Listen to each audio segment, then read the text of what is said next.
The following trailer is rated H for honest. Once you've experienced the massive sci-fi opera known as the Mass Effect trilogy, get ready to return to the series with a fresh entry that feels less like a full sequel and more like straight to DVD. Mass Effect Andromeda.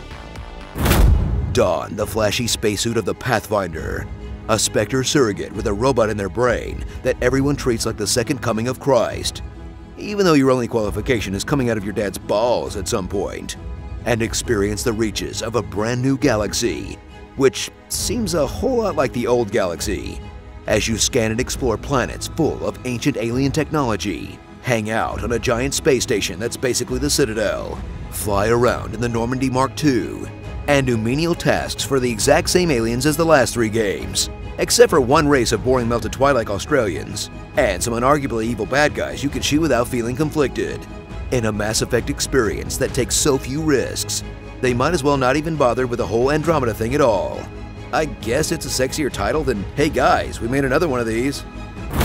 Prepare your quest log for maximum fullness, as Andromeda abandons the original game's epic galaxy in peril conflict for a story about finding a good place to build a house.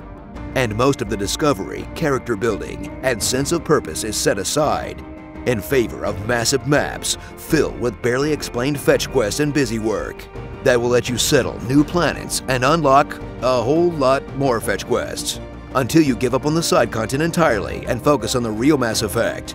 Role-playing as the thirstiest human in the new galaxy, as you desperately try to bang out anything with a pulse despite the fact that most of them are horrible cockroach monsters. Hey, so you got an orifice or two? Then I'm good, too. Go! Experience the glitchiest AAA game since Assassin's Creed Unity, as Andromeda crams new and exciting bugs into every step of your adventure, and characters phase in and out of existence, spend entire conversations in a T-pose, and emote like aliens in flesh suits, draining any gravity out of the scene as their eyes drift lifelessly about like sentient mannequin people. Then muscle through the bugs and start enjoying yourself anyway, until a broken quest or game-breaking glitch stops you in your tracks. I don't really have a joke for this, it's just a huge bummer. Little bit of hope? Maybe more than a little.